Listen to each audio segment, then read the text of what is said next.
time heals? Let's be honest. Sometimes, time just makes the pain go quieter.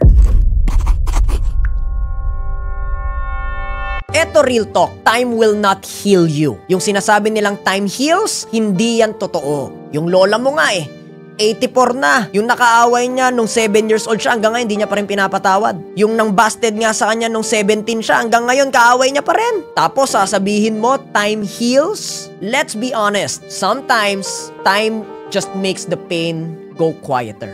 But it doesn't make it gone. Healing doesn't happen because years have passed. Healing happens when you choose to heal. When you choose to face it, process it, let go, and forgive. Yes, forgiveness is a choice. It takes courage. It takes humility. It takes taking away your pride and actually surrendering. Don't wait for time to do what only you have the power to decide. Choose healing, please lang. Bakit? For your freedom and for your peace of mind. Because the longer you delay it, the longer it hurts.